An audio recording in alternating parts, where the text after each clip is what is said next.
Hello there, IELTS students. In this tutorial we're going to look at how to describe a pie chart for IELTS Academic Task 1.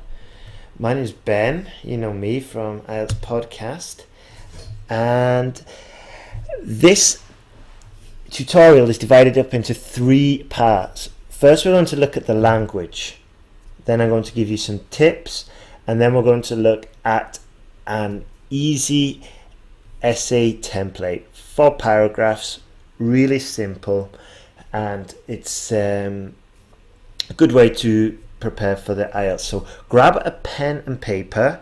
You're going to need it because I'm going to give you lots of terms, lots of tips, and I think it would be really beneficial for you if you did actually write these down as you hear them, because it'll help you to remember them.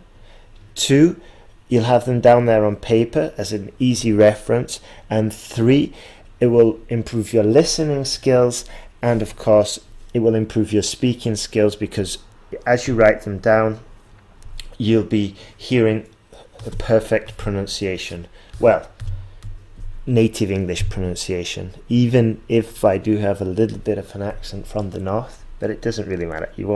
It's not going to destroy your IELTS speaking exam. Alright, let's get going. So, the language for portions. I'm going to give you a variety because you cannot always use the numbers. Yeah, because it gets boring and you've got to show a range of vocabulary to pick up points for lexical resource. So, if it's 60%, you can say nearly a third. Nearly a third. If it's 52%, you can say over a half. Over a half of all respondents, or over half of all respondents replied yes, or over half of all the respondents were from Scotland. If it's a small percentage, 2%, 3%, 1%, you can say a small fraction. A small fraction of sales originated in Vietnam, for example. You can also say exactly 30% of students studied economics, for example. Okay, if it's around a quarter, 24%, for example, 26, you can say roughly a quarter of respondents. And if it's around 3/4, 75%, 74, 76, whatever, you can say around 3/4 of sales were from Nigeria or wherever. Now then, hopefully you've still got your pen in your hand. I'm going to give you a very useful sentence that you can definitely use when you're describing a pie chart. All you have to do is identify the largest section and the smallest section, and then basically memorize this sentence. It is clear that X represents the largest portion, whereas Y is undoubtedly the smallest. Let me put it in context. It is clear that education represents the largest portion, whereas the environment is undoubtedly the smallest. One very easy sentence, and you can use it in every single pie chart essay. Okay? Well, not every single, there may be some cases where you cannot use it, but just as a general rule, it's good to have a sentence like that. Now, some more language. We can say about half the amount of televisions were from Iraq or wherever. Precisely a third of the televisions were sold in Glasgow, wherever. Almost a quarter, a small fraction, a large sector. Copy all of those down. Use them. Show the examiner that you have a variety of language. You've got a large lexical resource. Now, we're also going to need the language for comparisons. So if we're making comparisons, here are some set phrases. We can say twice as many people prefer Kellogg's over, I don't know, supermarket Y own brand or whatever. Yep. Nearly 4 times as many people listen to IELTS podcast than IELTS whatever. Okay. Next one. Whereas sales for X were just 10%. Okay. So yeah, I'll just link those together. What we could say is, in 1955, approximately 3/4 were male, whereas in 1960, this had fallen to just under 1/5. Okay, that's a useful little phrase there, whereas. Okay, especially when we were making the comparisons. Now, if we're following the 4-paragraph model, we're going to finish with a summary, just outlining the overall characteristics of the graph, of the pie chart. Here are some perfect sentences you can use in this final paragraph. Okay, we can say, in all countries observed, the largest amount of sales were seen in Wales. Okay, we can say, overall, the majority of the countries experienced XYZ, or overall, the majority of the people interviewed said they preferred beef or whatever. Okay, another sentence, overall, it is clear the amount of sales, bam, bam, bam. Next one, to summarize, the most marked change is the jump from vegetarianism to veganism or whatever. And the final sentence you can use is, overall, amongst the 6 regions, 5 make up the largest expenses, followed by 3 representing the lowest. Or to be a bit more specific, overall, amongst the 6 regions, England and Wales make up the largest expenses, followed by Scotland representing the lowest. Okay, so another sentence there that you can basically copy and paste and drop into the essay, assuming it is in context. Okay, so be careful there. It has to be relevant. You can't just copy paste it and dump it into any essay. So make sure it's relevant. Now we're going to look at some tips. Okay, sometimes with IELTS academic task 1, it's impossible to compare the information. Maybe you've got a table followed by a pie chart and they just don't correspond. Yeah, so in this case, what you do is just write a paragraph about the pie chart and a paragraph about the table. That's it. Next tip, avoid stating opinions. Okay, now imagine we've got a pie chart showing holiday visits to Germany in 1980 and holiday visits to Germany in 2010, and there's been a change. There are more visits nowadays, and maybe we want to say it's because of the popularity of Berlin. Maybe we know, because we have a friend in Germany, that the change is because Berlin has become very trendy. We do not mention it, okay? We never put our opinion in there. All we have to do is summarize the data. We don't have to put anything of the reason why, unless it's actually in the data. But if it's your opinion and you know why sales have increased, why the prices of oil has increased or whatever, doesn't matter. Don't put it in there. Just stick to what's on the paper. Next tip. Check the time frame on the pie chart. Yep. Does the pie chart show you information from 1960? In which case you're going to use the past tense.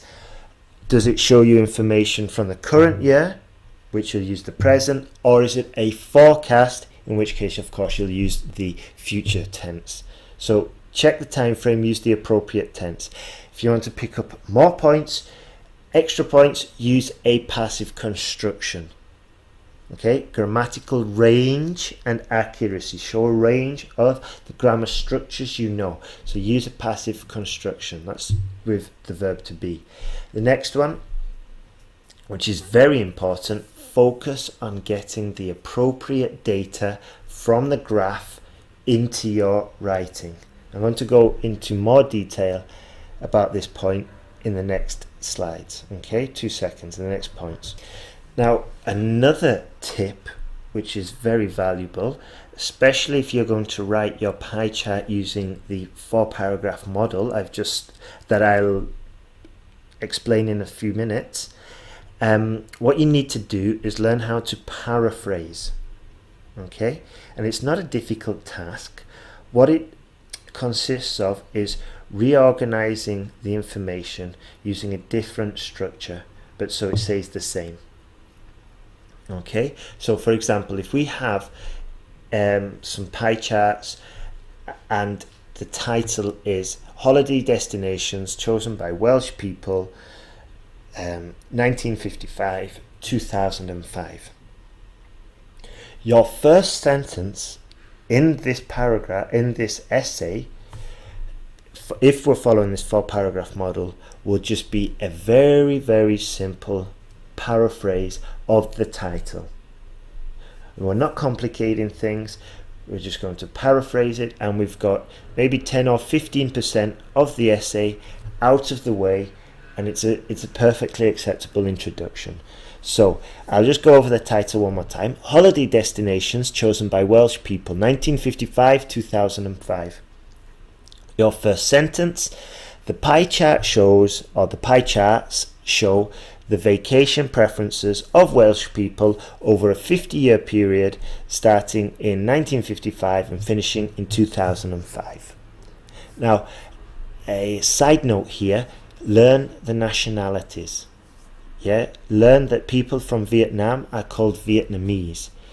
People from England are obviously English, Canadian, from Canada, Canadian, from the United States, generally considered American. This is important because you can it just gives you more flexibility when you're paraphrasing.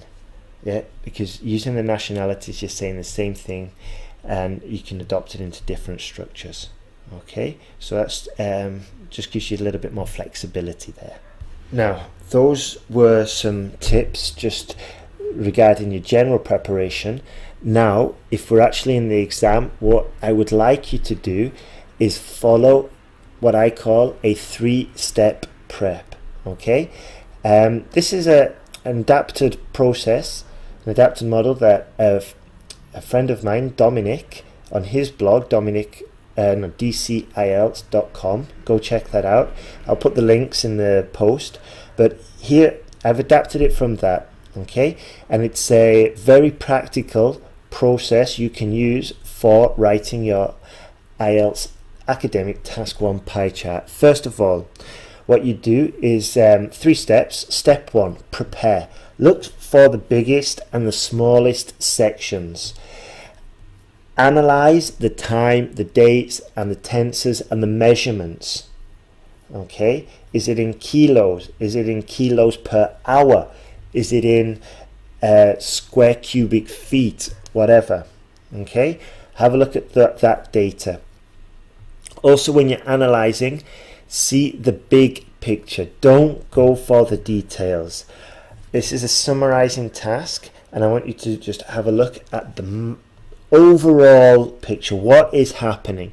Are sales increasing? Are they falling? Has the portion increased? Has it decreased?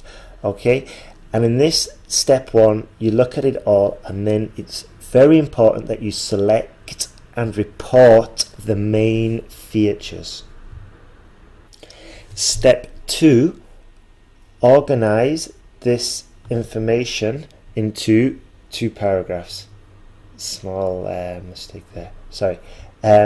So following the 4-paragraph model, we've got the first paragraph is a paraphrase of the title, and then we've got 2 body paragraphs. In the first body paragraph, what we're going to do is going to put the information that we've organized in this step. So here we're going to look for the major trends, major groups, any exceptions. We're going to group similar ideas together. Okay, that's going to be the first paragraph. Paragraph 2 will also be similar. These are your two body paragraphs where we put the information that we've analyzed in that second step, where we are putting it into the paragraphs and we're going to write about it. It's basically deciding what we are going to write about. Okay, so then we write the essay using the template. Okay, we've got the first, well, I'll explain the paragraph model in a second. In this stage, when we're writing it, remember to check for errors once you've finished and follow your essay plan. If ideas pop into your head, ignore them. Just follow your plan. It'll keep you calm, it'll keep you on track, and it'll keep you within the time limit. Okay, so don't deviate from that. Now, that's the 3-step plan. Now we're going to look at the template which we can use to structure the actual final essay. So paragraph 1 will be 1 sentence. Okay, we're just going to paraphrase the title. Paragraph 2, groups of information from the organization we did in step 2. Paragraph 3, same, groups of information collected from the organization in step 2. And then paragraph 4 will be 1 or 2 summary sentences showing the major overall trends from the graph. Okay, and in this stage we will use the summary sentences that I talked about at the very beginning. Okay, so write this down. Paragraph 1 is the paraphrase of the title. Paragraph 2 and paragraph 3, we're going to just put the groups of information that we've organized previously. And paragraph 4, 2 summary sentences, the major overall trends. So like I said before, the guide was adapted from Dominic Cole's site, dcielts.com. Have a look there. It's lots of very detailed resources. And also, if you haven't already, I strongly recommend that you go to IELTSpodcast.com, sign up there, leave your email, and you'll get lots and lots of valuable resources. Okay, and it's just pure content, pure step-by-step tutorials that are sent every week to subscribers. So yeah, I think that's one of the best things you can do to guarantee your IELTS success. If you're having any problems, send me an email. I've helped lots of students. I enjoy helping them, and I love it when we get the emails back saying, I got around 8, and going to Holland, I'm going to Utrecht, wherever. So if you're going through a tough time, look, just keep on working. Okay, keep doing it, and eventually you will get there, trust me. Okay, I've been in similar situations. You've just got to persevere. So all the best. Remember to sign up and send me an email. Tell me how it's going. All the best. Ben.